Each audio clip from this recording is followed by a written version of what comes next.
Could there be some big surprises when Thomas Tuchel names his England World Cup squad next year? Let's take a look at 12 uncapped youngsters who could make a late claim to gatecrash the party next season. So starting us off in no particular order, we'll go with Tottenham Hotspur's Archie Gray. Archie Gray only signed for Spurs this summer just gone from Leeds United for just over £40 million. And even at just 19, he's proved himself to be a really valuable member of that Spurs first team, making nearly 40 appearances in all competitions this season already. And his versatility could be very useful to Thomas Tuchel in a World Cup, couldn't it? Because his primary position is at central midfield, isn't it? But he's already played for Spurs a number of times at both fullback and centre-back, and, by the way, been very, very reliable in those positions. So he's not had a call-up just yet, he's still with the England under-21s, but I wouldn't rule out Archie Gray really nailing down a place in the Tottenham lineup next season, and maybe just gate-crashing the party. Next up on this list, we've got Newcastle United's 18-year-old midfielder, Lewis Miley. Now, a couple of seasons ago, Lewis Miley became Newcastle United's youngest ever Premier League player. And since then, he's gone on to make over 40 appearances for the club, including in the Champions League, where he became, at 17 years old, the youngest English player to get an assist in that competition. Now, it's obviously still very early days for Lewis Miley, and his main focus next season, quite rightly, will be on nailing down a starting position in that Newcastle United midfield, which is no small task, with Tonali, Joe Linton and Bruno Guimaraes in there. However, at 6'2", and with the ability to play in that deeper number 6 sitting midfield role, which is an area that England do struggle in, I think he could have a late claim. Depending on what he does next season, he might just have an outside chance. What do you think? Next up on this list, we have Borussia Dortmund's 20-year-old winger who's attracting interest from all over Europe, Jamie Bino Gittins.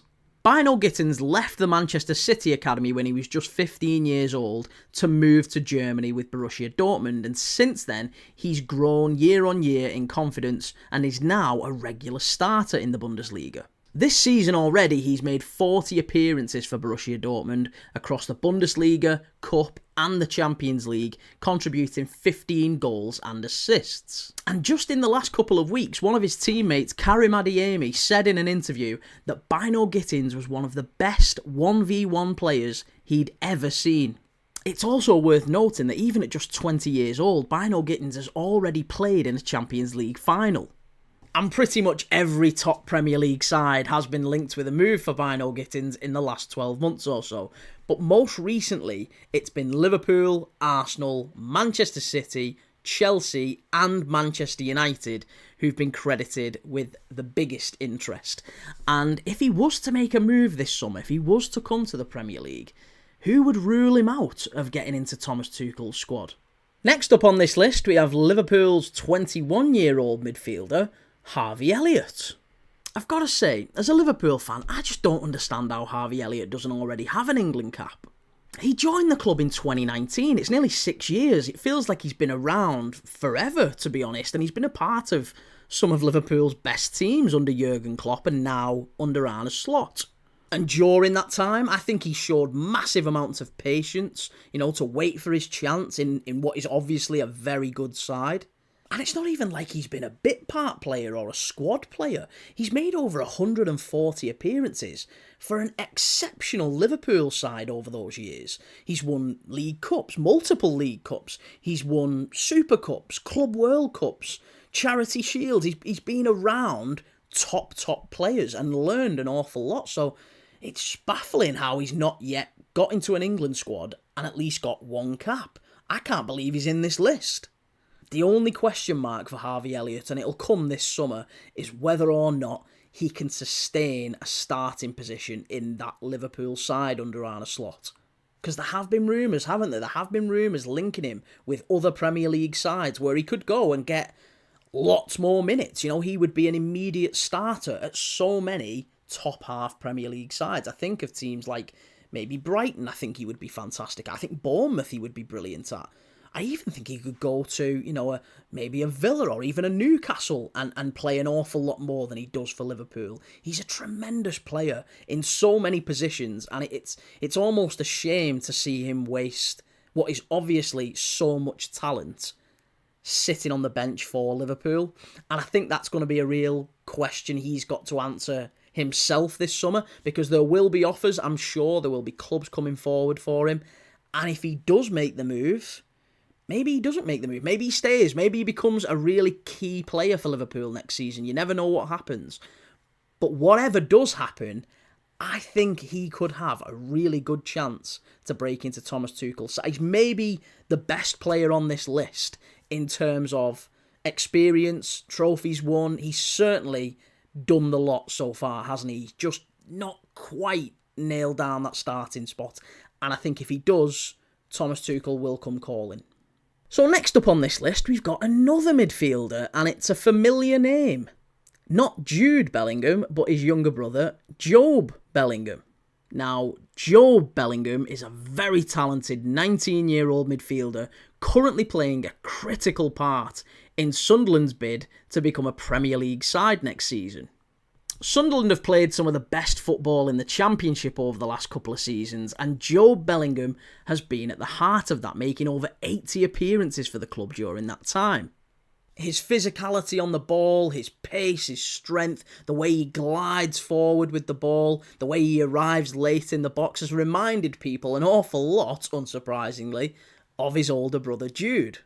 And again, whether Sunderland make it to the Premier League via the playoffs or not, there are already Premier League teams heavily linked with a move for Jobe Bellingham this summer. So you'd have to imagine if he's plying his trade in the Premier League this time next season, in the run-up to the World Cup squad announcement, again, you'd have to be a very brave man to back against the younger Bellingham also making the squad. On to another 19-year-old who's been very impressive, this time at the bottom of the Premier League. It's Southampton's Tyler Diblin. Now, Tyler Diblin was once on the books of Chelsea, but he failed to settle in West London, so he moved back home, back to the South Coast with Southampton. And Chelsea's loss has certainly been Southampton's gain, because he's made over 30 appearances for the club this season. And unsurprisingly, given where Southampton find themselves in the league table, rock bottom, Tyler Diblin has been linked heavily with a move away this summer to other top-half Premier League clubs. He's so quick and so direct and so strong on the ball. It's rare that you see that from a wide player at his age. I think he's so good. Again, 1v1, similar to Bino Gittins, but also defensively, he works really hard. I think positionally, he's very smart. Technically, we've seen he's got it up here as well. So I think he would be a great asset to any Premier League side next season. And unfortunately for Southampton, I'm almost certain he does leave the club this summer. And you'd have to say that's excellent news for Thomas Tuchel, because wherever Tyler Diblin does end up, whether it's at Man United or Spurs or another team, he'll almost certainly be playing regularly, and that will definitely give Thomas Tuchel a selection headache for his World Cup squad next year. We're going to stick with a similar theme for the next player on this list, because again, he's playing very well for a lower Premier League side, and he's almost certainly going to move on in the summer. Liam Delap.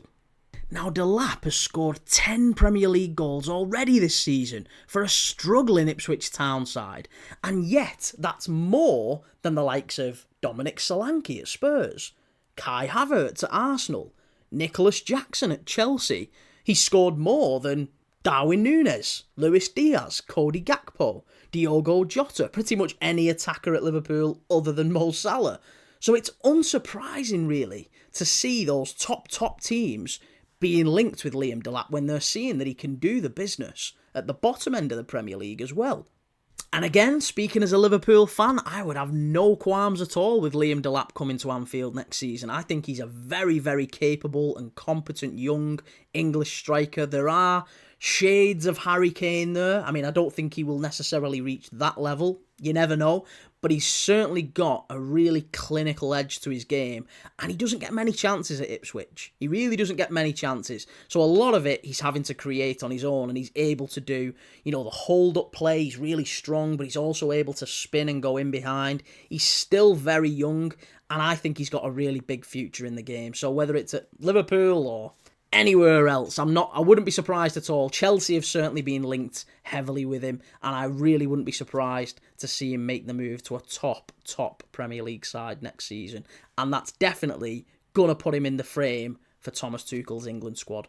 Next up in this list is another player very similar to Archie Gray, who might find that his versatility, his competence in multiple positions on the pitch, might just put him into Thomas Tuchel's thinking.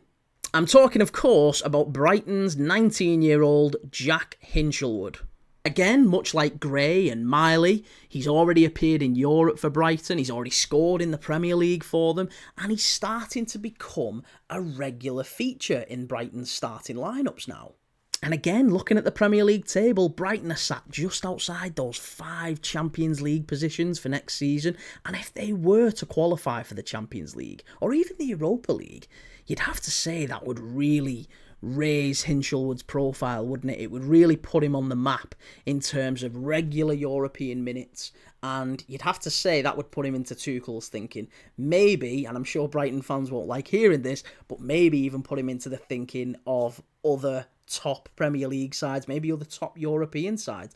Hinchelwood is a player very similar to Gray, I guess, in that sense, in that he's very technically sound, very good on the ball, likes getting forward, but also really tactically and positionally disciplined. I think he's a really intelligent player. He can play in the back four. Obviously, again, versatility, we talked about it. He can play as part of the back four. He can play in midfield. We've seen him driving forward from that full-back or even like a wing-back position. I think he's someone that Thomas Tuchel would appreciate in that squad, and it's just whether or not he can really establish himself in that Brighton side, maybe a Brighton side that's playing in Europe, and can he maintain, some level of consistency as we head into a big World Cup year?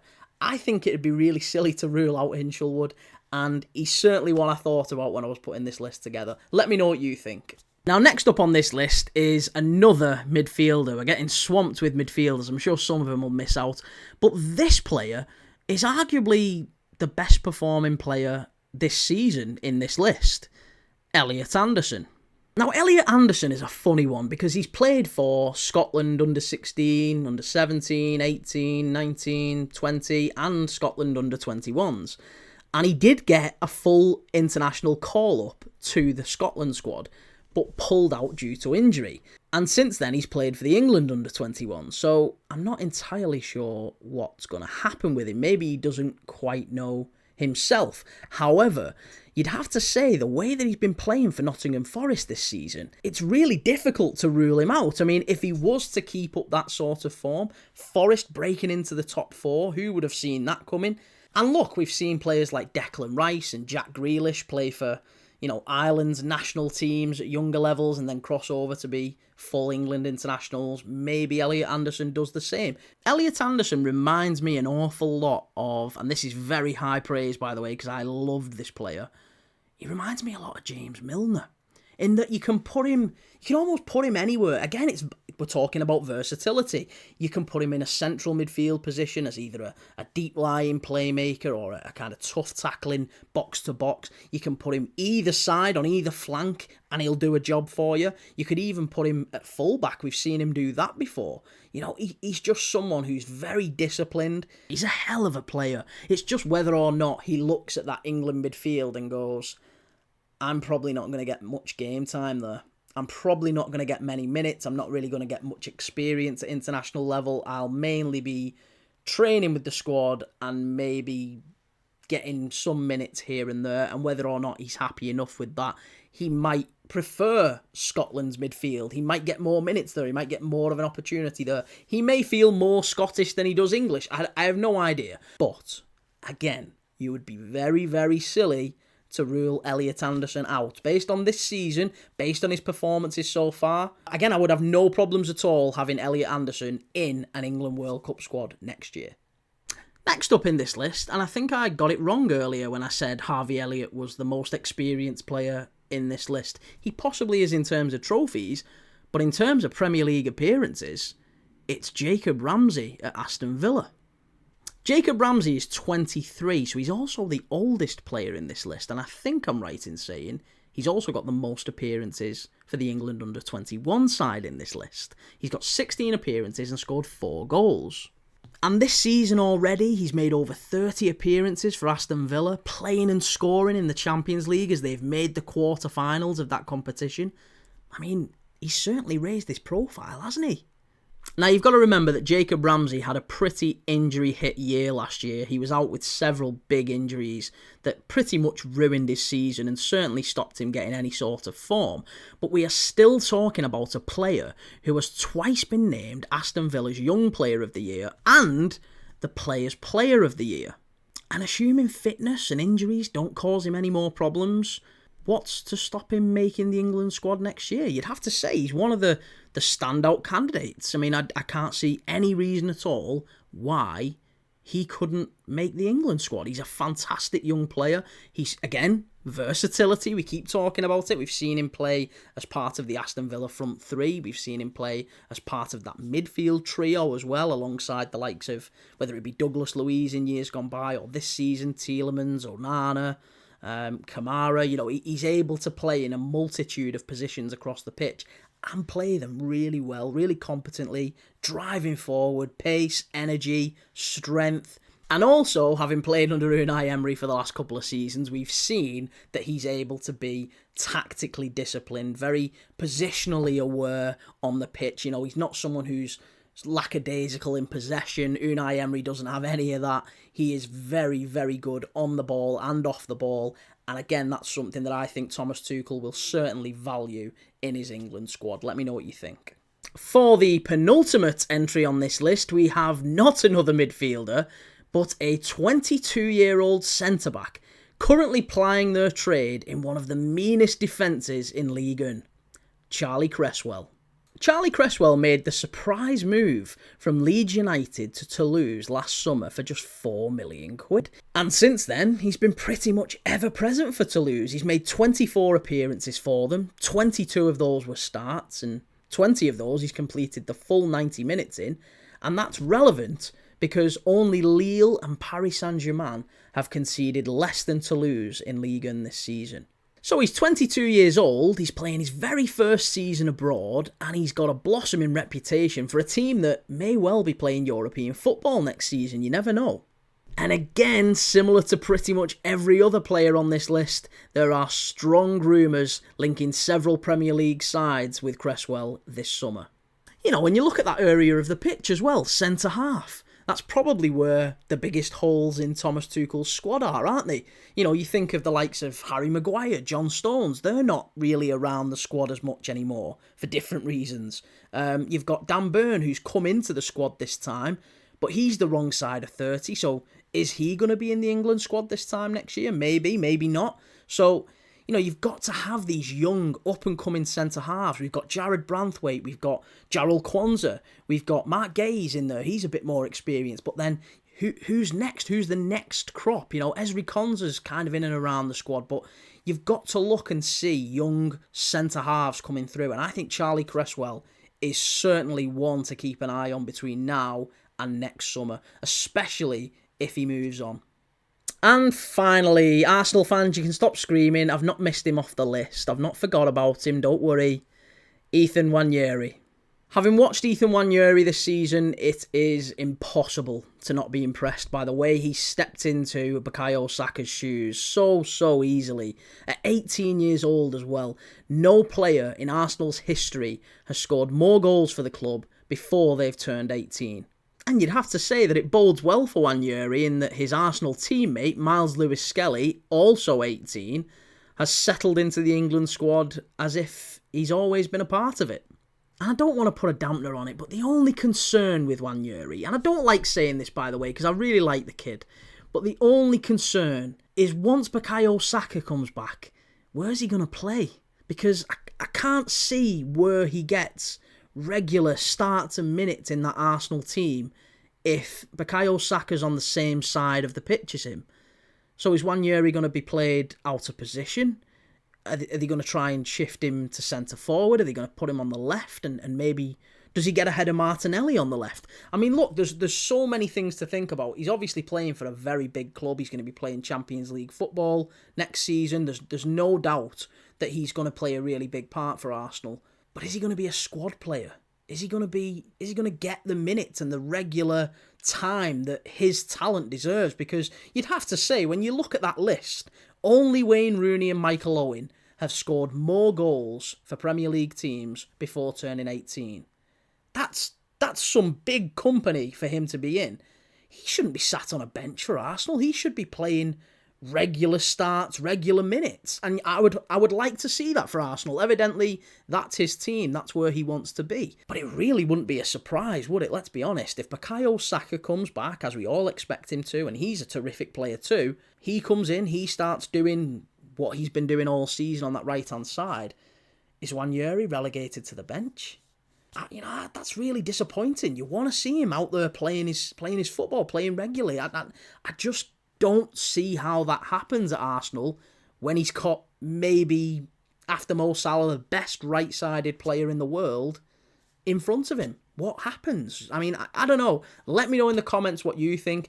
I think Ethan Nwaneri has a massive, massive future, both in the Premier League and with England, and I would love nothing more than to see him kick on, even if it's with Arsenal. Look, I'm a Liverpool fan, of course. I have my rivalry, right? I'd love Liverpool to sign Nwaneri as a replacement for Salah if he does end up going. I think Nwaneri's terrific. Whether or not something like that happens, I don't know, but the longer that kid sits on the bench, the more likely something like that is to happen, because he ain't going to be happy with it. We've seen it before. Young players, they're impatient. They will agitate. They want to play football.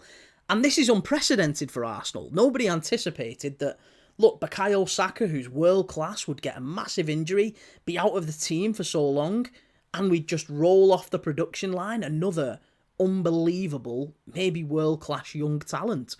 And now you've got two players who both prefer playing from the right, and you can't play them both. So, as an Arsenal fan, tell me, where do you see Nwaneri playing once Bukayo Saka comes back into the team? Let me know. I'd really like to know, because I think that's going to play a big, big part in his future. And it might play a big part, by the way, in whether or not he makes Thomas Tuchel's World Cup squad. Because you'd have to say, if he's going to make it, he has to be playing regularly next season. And I can't see that happening at Arsenal. Maybe he goes out on loan. Could that happen? Maybe he gets a loan away. I mean, you never know. You never know these young players. Maybe that's the right move for him. But he definitely needs some regular minutes to get into Thomas Tuchel's side. And that is my 12 uncapped players who could force their way into Thomas Tuchel's thinking for his World Cup squad next summer. And don't forget, if you enjoyed this video, let me know in the comments. Give it a like. Let me know, did I miss someone out? Have I got this list completely wrong? Is there someone who should definitely be on Thomas Tuchel's plane next summer?